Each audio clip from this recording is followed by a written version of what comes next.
The rain fell hard on the metal roofs of the outer districts. Dr. Yuna locked the door of her small clinic and stepped into the alley behind the building. The smell of garbage and rust filled the air. She pulled her coat tight against the cold wind. Something moved near the waste containers. Yuna stopped walking. Her hand went to the small light on her belt. She turned it on and pointed it toward the sound. A small creature lay curled against the wall. At first, Yuna thought it was an animal. Then she saw the clothing. Torn and bloody, but clothing. The creature was a child. Yuna ran forward and knelt beside the small body. The child had fur like a cat, gray and matted with blood. His face was more human than animal, with large dark eyes that stared at her with fear and pain. Yuna had seen this species before in the colony records. Vreli. They came from a planet 3 systems away. The child tried to crawl backward, away from her. "It's okay," Yuna said softly. "I'm a doctor. I help people." The child didn't understand her words, but something in her voice made him stop moving. Yuna saw the marks on his arms. Burns. Brands. The kind that slavers used to mark their property. Her stomach twisted with anger. But anger wouldn't help this child. She needed to move fast. Yuna took off her coat and wrapped it around the small body. The child was light, maybe 20 kilograms. She lifted him carefully and carried him back to her clinic. The streets were empty. Nobody saw them. Inside, Yuna locked the door and carried the child down to the basement. She kept medical supplies there, and a small room where she sometimes slept when patients needed watching through the night. She laid the child on the bed and started examining his injuries. The burns were bad. Infection had started in several wounds. The child had broken ribs and deep cuts on his back. Someone had beaten him badly. Yuna worked for 3 hours, cleaning wounds, setting bones, giving medicine for the pain and infection. The child fell asleep near dawn. Yuna sat in a chair beside the bed and watched him breathe. She knew she had made a dangerous choice. The trafficking syndicates didn't like it when people took their property. But she couldn't leave a child to die in an alley. 3 days passed. Yuna kept the clinic closed, telling neighbors she was sick. She stayed in the basement with the child, changing bandages, giving medicine, making sure he ate and drank. On the 3rd day, the child spoke his first words to her. His voice was quiet and rough. "Kale," he said, touching his chest. "Kale," Yuna smiled. "Your name is Kyle?" "I'm Yuna." Kale repeated her name slowly. "Yuna." They sat together in silence. Kale was getting stronger. The wounds were healing. Soon he would be well enough to move around. Yuna knew she needed to find him a safe place, somewhere away from the colony. But she didn't know how to do that without drawing attention. That afternoon, someone knocked on the clinic door upstairs. Yuna went up and looked through the small window. 4 large aliens stood outside. Behind them was a 5th, taller than the others, wearing expensive clothes. She recognized the species. Thaxos's people. The trafficking syndicate that controlled most of the illegal trade in this sector. She didn't open the door. The tall one stepped forward and spoke in perfect human standard language. "Dr. Yuna, we know you're inside. We want to talk." Yuna stayed quiet. "We lost some property 3 days ago. A small Vreli child. We tracked his blood trail to this alley. You wouldn't happen to know anything about that, would you?" Yuna's heart pounded. She looked at the door lock. It wouldn't hold against 4 armed guards. "Open the door, doctor. We just want to talk." Yuna knew she had no choice. She opened the door slowly. The tall alien smiled. His teeth were sharp and yellow. "My name is Thaxos. You have something that belongs to me." "I don't know what you're talking about," Yuna said. Thaxos walked past her into the clinic. His guards followed. They spread out, searching the rooms. Yuna's mind raced. Kale was downstairs. If they found him, they would take him. And they would probably kill her. One of the guards called from the back of the clinic. He had found the basement door. Thaxos looked at Yuna. "Shall we go downstairs, doctor?" They went down to the basement. Kale sat on the bed, his eyes wide with terror. When he saw Thaxos, he made a small crying sound and pressed himself against the wall. Thaxos laughed. "There you are, little one. You've caused me a lot of trouble." He turned to Yuna. "You've been taking care of my property. That was very foolish." "He's a child," Yuna said. "Not property." Thaxos stepped closer to her. "Do you know what happens to people who steal from me?" 2 guards grabbed Yuna's arms and held her. She tried to pull away, but they were too strong. Thaxos reached into his coat and pulled out a small device. It looked like a pen, but when he pressed a button, a blue flame appeared at one end. A plasma torch! I can't kill you, Doctor! That would bring too much attention. But I can make sure you remember this lesson. He grabbed Yuna's right hand and held it flat. The guards held her tighter. She tried to scream, but one guard covered her mouth. Thaxos brought the plasma torch close to her palm. The heat was terrible even before it touched her skin. Then it made contact. The pain was beyond anything Yuna had ever felt. It felt like her entire hand was on fire. The smell of burning flesh filled the air. She screamed against the guard's hand, but no sound came out. Thaxos held the torch there for 5 seconds. Then he pulled it away and moved to her left hand. One more, he said calmly. So you remember with both hands. He burned her left palm the same way. Yuna felt her legs give out. Only the guards holding her kept her standing. Tears ran down her face. Her vision went dark at the edges. From the bed, Kale watched. He was too weak to move, too small to fight. But his eyes never looked away. Thaxos put the torch back in his coat. He nodded to his guards. They released Yuna. She fell to the floor, cradling her burned hands against her chest. Let this be a lesson, Thaxos said. Don't steal from me. He walked to the bed and picked up Kale easily. The child didn't fight. He just kept staring at Yuna on the floor. The guards followed Thaxos up the stairs. The clinic door slammed shut. They were gone. Yuna lay on the cold basement floor. The pain in her hands was so bad she couldn't think. She tried to reach for medical supplies, but her hands wouldn't work. The burns were deep. Without treatment, infection would set in. She might die here. Her vision kept fading in and out. She thought about the resistance fighters she sometimes helped. There was a dead drop location where she was supposed to deliver supplies next week. The coordinates were in her head. She whispered them out loud over and over, not sure why. Maybe so she wouldn't forget them. Maybe because saying something, anything, made her feel less alone. She didn't hear the small footsteps on the stairs. Kale had escaped from the guards in the confusion outside. He was small and fast. They didn't notice when he slipped away. He knelt beside Yuna and looked at her burned hands. His small face was sad and angry at the same time.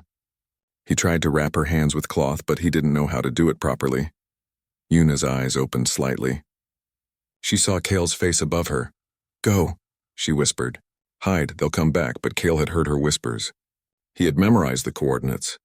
He touched her face gently with one small paw. Then he ran up the stairs and disappeared into the night. Yuna closed her eyes and let the darkness take her. 3 days passed before Yuna opened her eyes again. The pain hit her first. Her hands felt like they were still burning. She tried to move them and gasped. Someone had wrapped them in bandages, but the cloth was rough and dirty. You awake? Yuna turned her head. Kale sat on the floor beside the bed watching her. His gray fur was cleaner than before. Someone had given him food. He looked stronger. Kyle, Yuna whispered. Her throat was dry. You came back, the child nodded. He held up a bottle of water and helped her drink. The water tasted like rust, but Yuna drank it anyway.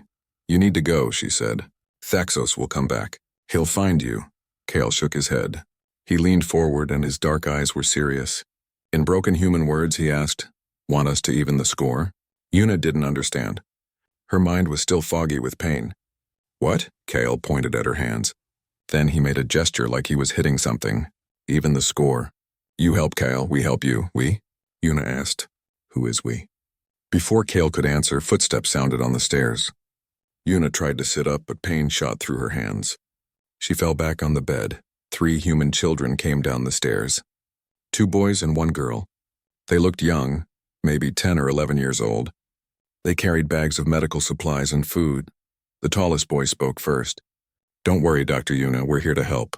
Yuna stared at them. Who are you? My name is Jihoon, the tall boy said. He had short black hair and serious eyes. This is Minho and Hana. Kyle found us 2 days ago. The smaller boy, Minho, stepped forward. He had a round face and wore clothes that were too big for him. We've been watching the trafficking operation for weeks. Our parents asked us to. Your parents? Yuna was confused. Why would your parents ask children to watch criminals? The girl, Hana, smiled. She had her hair tied back in a ponytail. Because criminals don't pay attention to children. They think we're harmless. Jihoon knelt beside the bed and carefully examined Yuna's hands. He unwrapped the dirty bandages. Yuna bit her lip to keep from screaming. The burns were bad. The flesh was black and red, and she could see infection starting. These need proper treatment, Jihoon said. He opened one of the bags and pulled out clean bandages, antibiotics, and burn cream. This will hurt. He was right. It hurt terribly, but Jihoon worked quickly and carefully. His hands were steady like he had done this before. When he finished, Yuna's hands were wrapped in clean white bandages. How do you know how to do that? Yuna asked. Earth trains us, Minho said simply. He was arranging food on a small table. All human children learn basic medicine, communications, and tactics.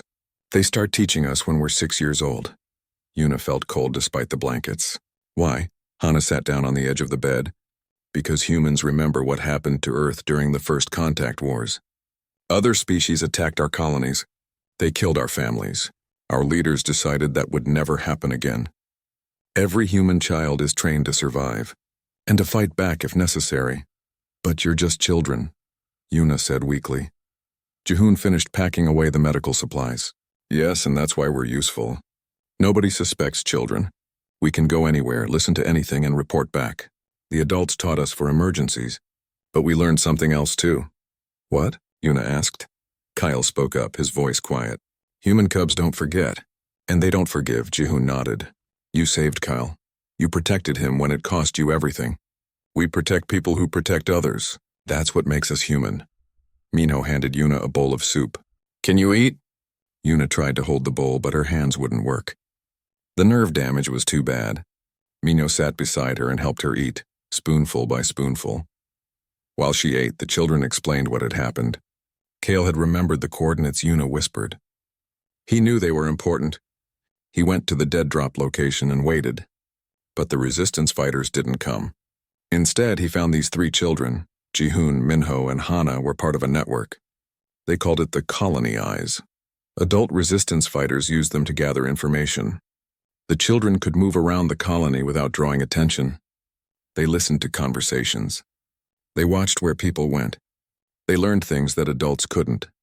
For the past 2 months, they had been watching Thaxos and his trafficking syndicate. They knew where he kept his captives. They knew when shipments arrived and departed. They knew which colonial guards he paid off, but they hadn't done anything with that information yet. The adults told them to just watch and report. Nothing more, until Kale found them. When Kale told us what Thaxos did to you, Hana said, we made a decision. We're not just watching anymore. Yuna felt fear rise in her chest.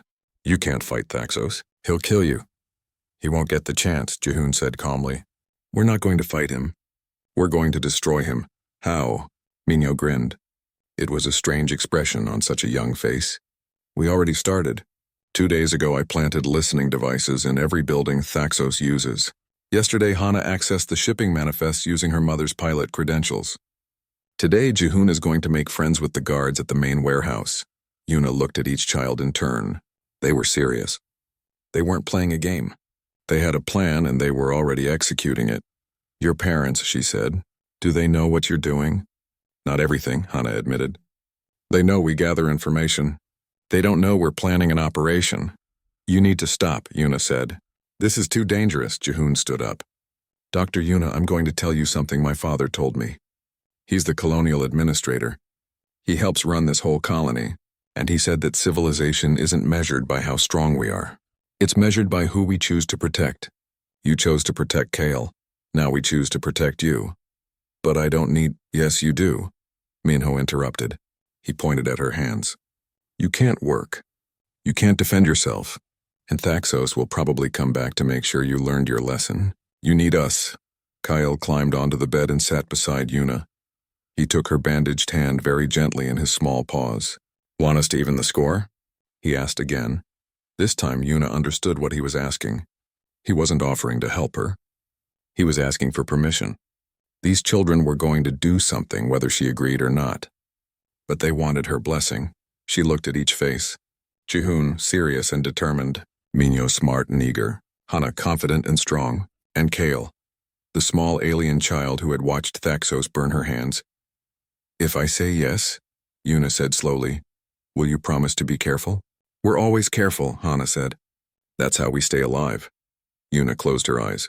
She thought about Thaxos and his guards. She thought about all the other children like Kale, trapped in cages waiting to be sold.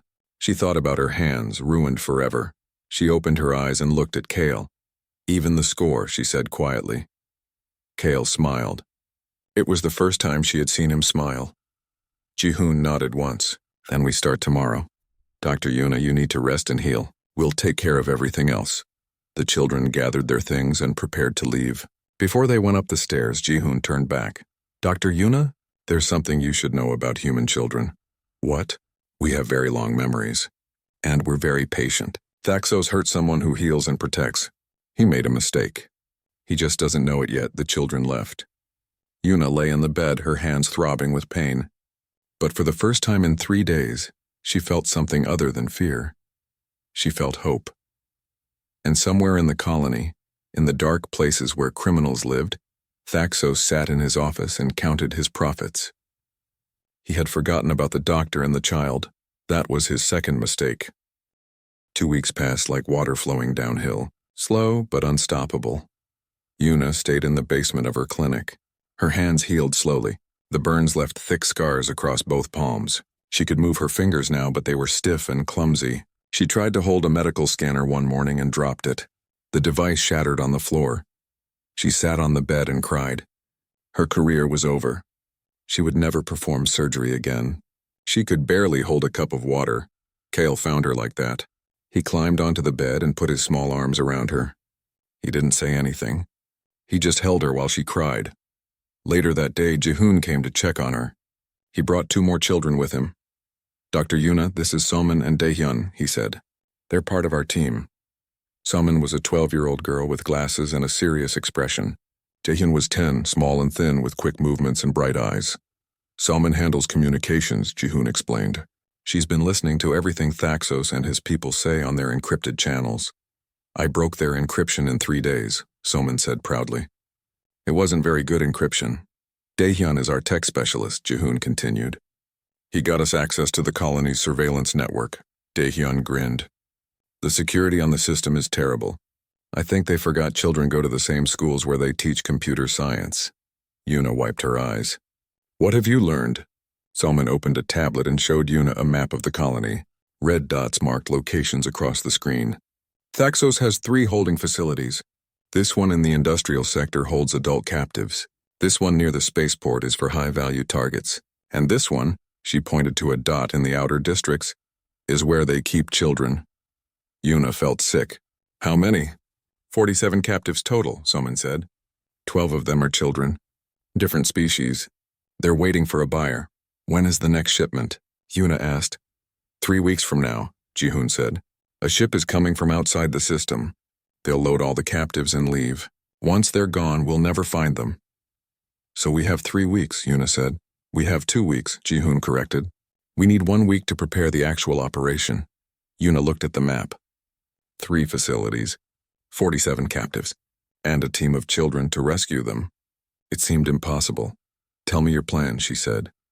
Over the next hour, the children explained everything. Yuna listened with growing amazement. These weren't just children playing spy games. They had created a complete intelligence network. Minho had planted listening devices in every building Thaxos used. The devices were tiny, no bigger than a coin. He had hidden them in air vents, under tables, inside walls. Nobody had noticed. Hana had accessed shipping records through her mother's pilot credentials. She knew every ship that came and went from the colony. She knew their cargo, their destinations, their schedules. Salman had intercepted and decoded every message Thaxos sent or received. She knew who he worked for, who he paid, and who paid him. Daehyun had hacked into the surveillance cameras across the colony. He could watch any street, any building, any room. He had mapped the movements of every guard, every worker, every criminal in Thaxos's organization. And Ji-hoon had done something even more impressive. He had become friends with the guards. "I started 2 weeks ago," Ji-hoon explained. "I went to the warehouse where Thaxos works and asked for a job. I said I needed money to help my sick mother. They laughed at me. But I came back every day. I ran errands for them. I bought them food. I cleaned their equipment. They started to trust me. Now I can walk into any of their buildings," he continued. "They think I'm just a helpful kid. They don't guard their words around me. I hear everything." Yuna shook her head in disbelief. "Your parents taught you this?" "They taught us the basics," Somin said. Observation, communication, infiltration. They said it was for emergencies in case the colony was ever attacked. But we practiced. We got better. And we realized something. What? Yuna asked. Daehyun answered. Adults always underestimate children. They think we don't understand things. They think we don't pay attention. That makes us invisible. And invisible people can go anywhere. Kale spoke up from his spot beside Yuna. Human cubs are smart. Smarter than Thaxos thinks. Thaxos doesn't think about us at all, Hana said. That's his weakness. Jihoon pulled up another display on the tablet. We've also been working with the adult resistance fighters. Your contacts, Dr. Yuna. They were worried when you didn't show up at the dead drop. Kale led us to them. What did they say? Yuna asked. At first, they didn't want us involved. They said it was too dangerous for children.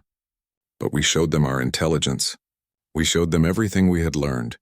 They realized we had information they couldn't get any other way. Soman smiled slightly. Then they got uncomfortable. I think they realized that we're not playing games. We're trained operatives. Just small ones. The adults agreed to help, Jihoon said. But only if we follow their plan and stay safe. They'll handle the actual fighting. We'll handle everything else. Yuna looked at the map again. When do you start? We already started, Minho said. 2 weeks ago when Kale found us. Everything we've been doing is preparation. Now we move to the next phase. Over the following days, Yuna watched the children work. They came and went from her clinic at different times, always careful not to be seen together. They brought her food, changed her bandages, and reported their progress. Jihoon spent every day at the warehouse. He became such a familiar face that the guards stopped checking him. He learned their schedules, their habits, their weaknesses. He found the best entry points and escape routes. Minho expanded his network of listening devices. He also did something else. He planted small explosive charges in the structural supports of the main warehouse. The charges were training devices, meant to make noise and smoke but not really hurt anyone. But the guards wouldn't know that. Hana used her access to the shipping network to find Thaxos's ship. It was docked at a private platform in orbit. She learned its security codes, its crew size, and its departure schedule. Her father, Captain Taejin, was a freight pilot who secretly moved supplies for the resistance. Hana told him everything. Soman continued to monitor communications. She learned that Thaxos was getting nervous. Business had been bad lately. Too many failed shipments. Too much attention from colonial authorities. He was planning to make one big sale and then disappear. Daehyun worked his magic with the surveillance systems. He created loops and false images. When the time came, the security cameras would show whatever he wanted them to show. And Kale worked as a messenger between all of them. He was small and fast and nobody noticed him. He carried information from one child to another, from the children to the adult resistance fighters and back to Yuna. On the 10th day, something changed. Jihoon came to the clinic with a dark expression. Thaxos moved up the schedule. The buyer is coming in 4 days, not 10. We need to move now. Yuna felt her heart race. Are you ready? We have to be, Jihoon said. If we wait, those captives will be gone forever. That night, all the children gathered in Yuna's basement. Jihoon, Minho, Hana, Soman, Daehyun, and Kale. They spread the map on a table and reviewed the plan one last time. The operation happens in 3 days, Jihoon said. We hit all 3 facilities at the same time. The adult fighters will handle the actual rescue. We'll handle communications, security, and guidance. Why, what about Thaxos? Yuna asked. Hana smiled. It was not a nice smile. My father and Commander G1 will handle Thaxos. He'll try to escape to his ship, but we'll be waiting. You'll be on the ship? Yuna asked, alarmed. Just me, Hana said. I'm the smallest. I can hide in the cargo bay. Don't worry, Dr. Yuna, I've trained for this. Yuna wanted to argue, but she saw the determination in Hana's eyes. These children had made their choice. They were going to see it through.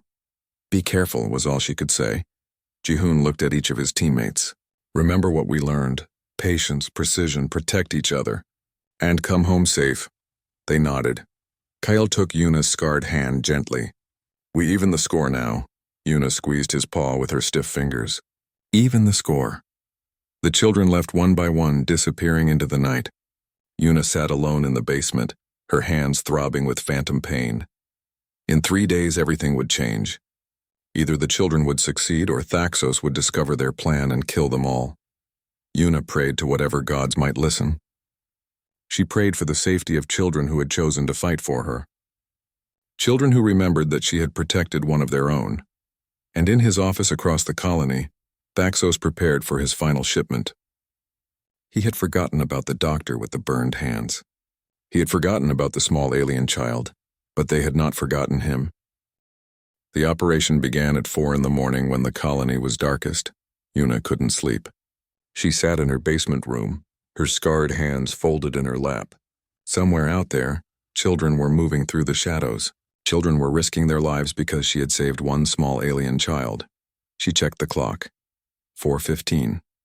By now, they should have reached their positions. Yuna was right. At the industrial sector facility, Minho crouched in a service tunnel that ran beneath the building. He wore dark clothes and carried a small tablet.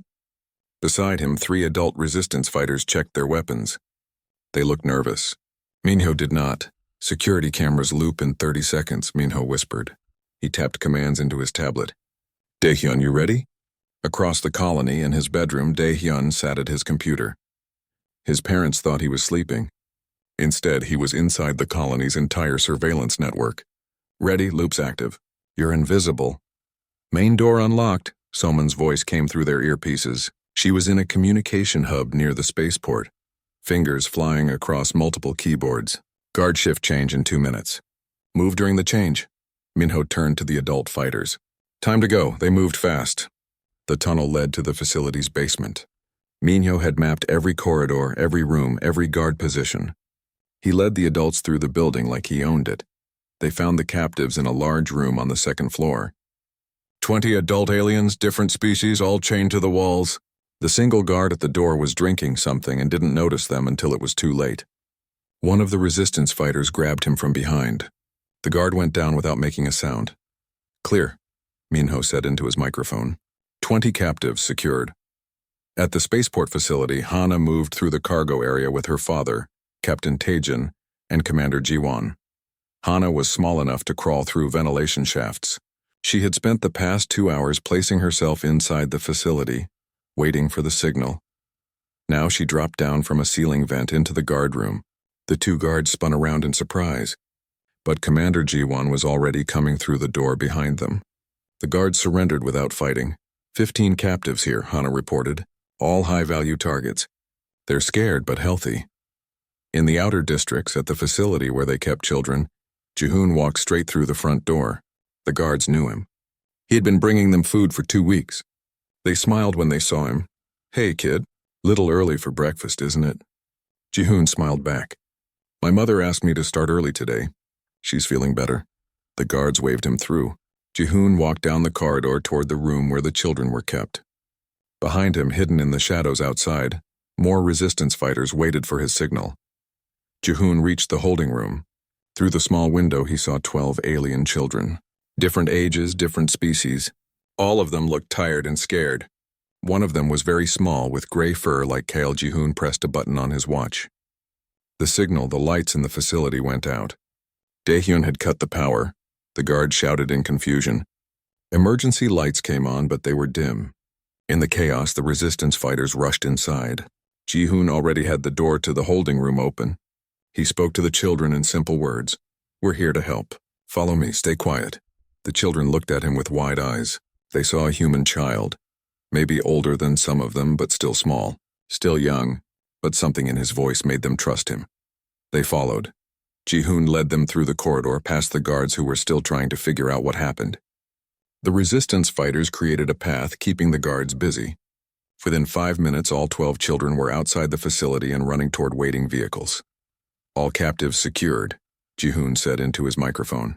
Moving to extraction point. Across the colony, Somin listened to all the communications. Her fingers never stopped moving.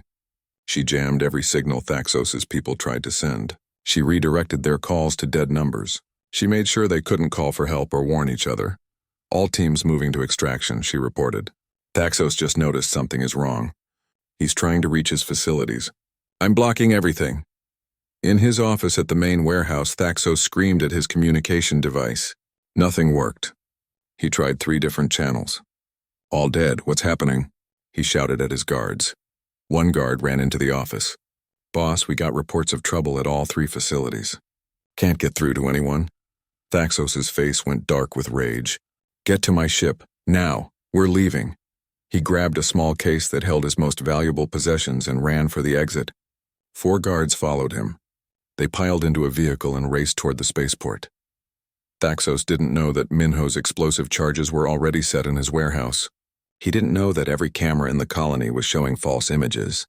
He didn't know that a 12-year-old girl was intercepting every word he said.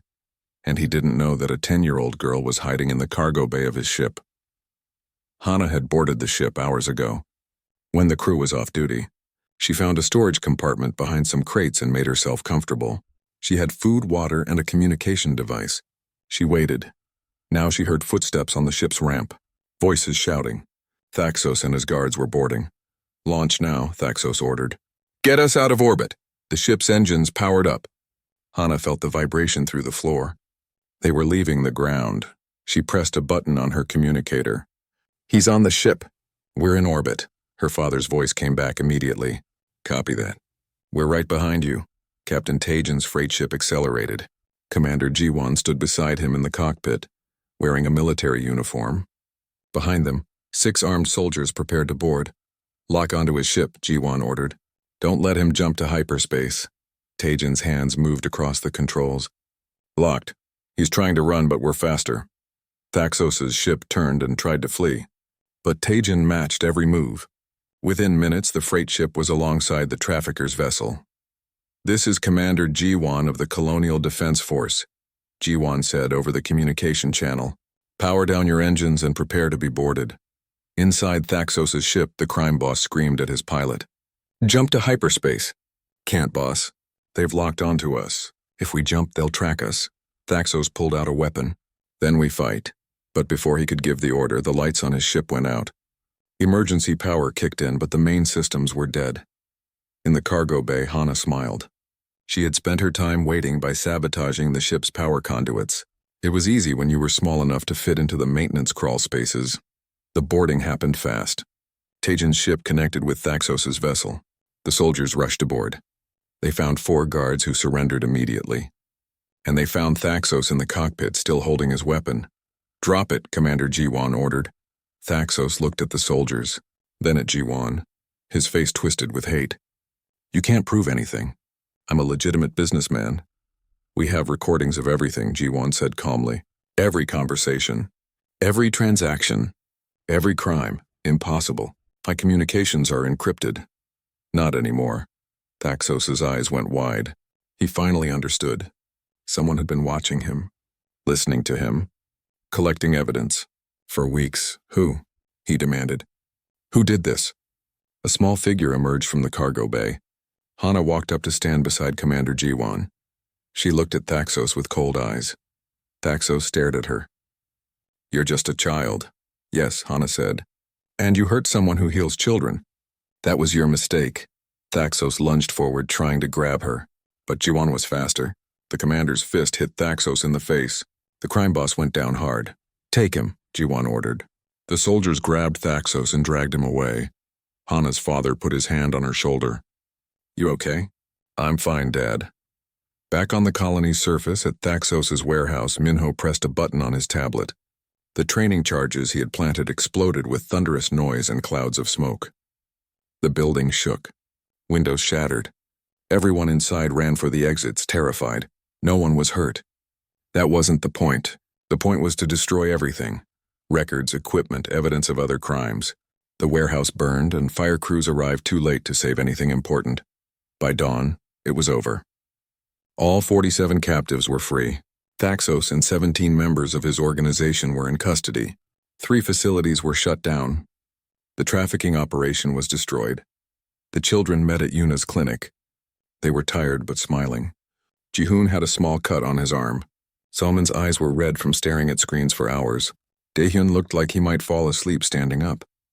Hana had grease stains on her clothes from crawling through the ship's maintenance areas. Minho's hands were dirty from planting charges. Yuna hugged each of them carefully, mindful of her scarred hands. You did it, she whispered. You actually did it? Kyle stood beside them, watching. The small gray-furred child looked at Yuna's hands, then at the human children who had risked everything. "Score is even now?" he asked. Ji-hoon knelt down to Kale's level. "Score is even." But Kale shook his head. "No, you do more. You save many. Not just even. You win." The children looked at each other and smiled. They had done something impossible. And they had done it because one doctor had chosen to save one child. 1 month later, Yuna stood in front of her rebuilt clinic. The old building had been damaged during the operation. Fire from the warehouse had spread. But someone had paid for repairs. Anonymous donations, they said. Yuna suspected she knew who was really behind the money. The clinic looked better than before. New equipment. Fresh paint. A proper sign above the door. It said, "Dr. Yuna's Clinic. All species welcome." Yuna flexed her hands. The scars were still there, thick and dark across both palms. Her fingers were stiff. She could hold things now, but not well. She could examine patients and give medicine. But she would never perform surgery again. The nerve damage was permanent. She had tried to be angry about it. She had tried to grieve for her lost career. But every time she felt that darkness rising, she thought about the 47 lives that were saved. 12 children who were free. One small alien cub who was alive because she had chosen to help. The anger faded. She had paid a price, but it was worth it. The front door opened and Kale ran out. He wore clean clothes now and his gray fur was shiny with health. Behind him came 2 other Vrayli children, his siblings. They had been among the captives rescued from the facilities. "Dr. Yuna," Kale called. "They're here." A group approached from down the street. Ji-hoon, Minho, Hana, Somin, and Daehyun along with their parents. Behind them walked several adult resistance fighters and Commander Ji-won in her uniform. And at the back came 5 Vrayli adults dressed in formal robes. Yuna walked forward to meet them. Ji-hoon's father, the colonial administrator, spoke first. "Dr. Yuna, the Vrayli government sent a delegation. They wanted to thank you personally." One of the Vrayli adults stepped forward. He was tall and dignified with silver-gray fur. "Dr. Yuna, I'm Ambassador Kelrin. I represent the Vrayli people. We have heard what you did for our children. How you risked everything to save young Kale." Yuna felt embarrassed. "I just did what anyone should do. But you did it when no one else would," the ambassador said. "And it cost you greatly." He looked at her scarred hands. "We are deeply sorry for what you suffered." "It's not your fault," Yuna said. "No. But we wish to honor you nonetheless." The ambassador gestured, and another Vrayli came forward carrying a small box. "This is a gift from our people. It cannot heal your hands, but perhaps it can help." Yuna opened the box. Inside was a pair of gloves made from some kind of soft, flexible material. They were beautiful, woven with silver threads. "They are medical gloves," the ambassador explained. "Made from Vrayli technology. They will sense your intentions and help your hands move more precisely. You will be able to work again. Perhaps not surgery, but many other things." Yuna felt tears in her eyes. She put on the gloves. They fit perfectly. When she flexed her fingers, the gloves moved with her, making the movements smoother and easier. She picked up a small medical scanner that she had dropped earlier. This time she didn't drop it. "Thank you," she whispered. The ambassador bowed. "It is we who thank you. You showed us that humanity's strength is not in weapons or power. It is in choosing to protect those who cannot protect themselves." Commander Ji-won stepped forward. "We need to talk about what happened during the operation." Yuna tensed. Was there going to be trouble? But Ji-won smiled. "The Colonial Defense Force wants to formally acknowledge the assistance provided by certain individuals. However, we understand that some of those individuals prefer to remain anonymous." She looked at the children. They looked back innocently. "The official report will state that adult resistance fighters conducted the rescue operation with support from concerned citizens." Ji-won continued. "No names will be mentioned. No one will ask uncomfortable questions." Ji-hoon's father cleared his throat. "Although I should mention that several parents have had very interesting conversations with their children about where they were on the night of the operation." Minho's father, a mining engineer, shook his head. "My son told me he was at a study group. I believed him. I shouldn't have. We were studying," Minho said with a straight face. "We studied the trafficking operation. Very thoroughly." The adults tried not to smile. The children looked completely innocent. Yuna invited everyone inside the clinic. The space was small, but they managed to fit. She had prepared food and drinks. As everyone settled in, talking and laughing, Yuna found herself standing with the 5 children who had changed her life. "I never properly thanked you," she said quietly. "You don't need to thank us." Jihoon said, "You would have done the same for us, and how do you know?" Yuna asked. Hannah smiled. "Because you saved Kale when it cost you everything. That tells us who you are." "Our parents taught us something," Soman said. "They taught us that civilization is measured by who we choose to protect. The strong protecting the weak, the healthy protecting the sick, adults protecting children, and children protecting those who protect," Daehyun added. "That's why we train," Minho said. "Earth remembers what happened during the first contact wars. Other species attacked our colonies. They killed our people. They thought humans were weak, but they learned something." "What?" Yuna asked. "Human children have long memories," Jihoon said, "and infinite patience. We don't forget when someone harms our people, and we don't forgive when someone hurts those who heal and protect." Kyle tugged on Yuna's sleeve. "Come. Ambassador wants to talk to you." Yuna walked over to where Ambassador Kelrin stood with Commander Ji-won. The ambassador looked troubled. "Dr. Yuna, I must ask you something," he said. "During our investigation of Thaxos's operation, we learned something disturbing. It was human children who gathered the intelligence. Human children who planned and executed much of the operation." He paused. "Your people train your young for war?" Commander Ji-won answered. "We train them to survive. We train them to gather information. We train them to protect themselves and others. The war part." She glanced at the children talking quietly in the corner. "They figured that out themselves." "But they're so young," the ambassador said. "Yes, and that's why they're effective." Ji-won's voice was calm. "Ambassador, you need to understand something about humanity. We learned a hard lesson during the first contact wars. We learned that the galaxy can be cruel, that other species will hurt us if we appear weak. So we made a choice." "What choice?" "We decided that every human, even our children, would be prepared. Not to attack, not to conquer, but to survive, and to protect those who deserve protection." Ji-won looked at Yuna. "When someone like Dr. Yuna chooses to save a child, any child, our people remember, and our children ensure that choice is honored." The ambassador was quiet for a long moment. "I see. Tell me, Commander. What would have happened if Thaxos had killed Dr. Yuna?" Ji-won's expression didn't change. "Then those 5 children would have destroyed him anyway. But they would have done it slowly. And they would have made sure he understood why." The ambassador looked at the children again. They were playing with Kale and his siblings now, laughing, acting like normal children. But there was something in their eyes. Something old and patient and unforgiving. "You humans are terrifying," the ambassador said softly. "Only to those who hurt people we care about," Ji-won replied. As the gathering continued, word began to spread beyond the colony. Ships carried stories through space. Traders talked in bars and markets. The story changed and grew with each telling, but the core remained the same. On a small colony, a human doctor saved an alien child. Criminals punished her by burning her hands. And human children destroyed those criminals completely. In the weeks that followed, something strange happened across human space. Attacks on human civilians dropped.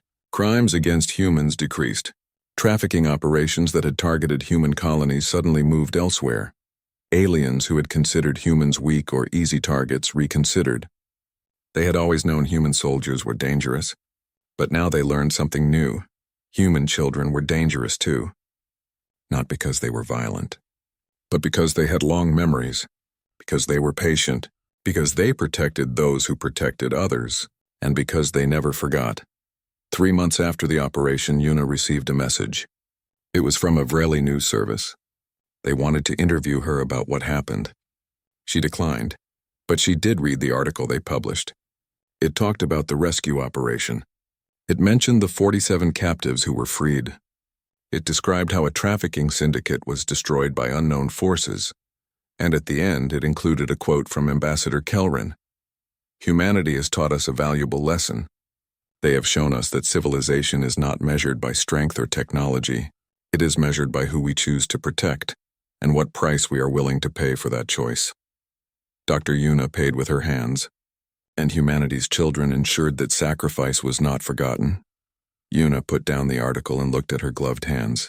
The Vreli technology helped, but she could still see the scars through the material. She would carry these marks for the rest of her life. She didn't mind anymore. That evening, all the children came to visit. They brought dinner and ate together in the clinic. Kale sat beside Yuna as he always did now. His siblings had been adopted by a Vreli family in the colony, but Kale had chosen to stay close to the clinic, to stay close to the doctor who saved him. As they ate, Jihoon told them something interesting.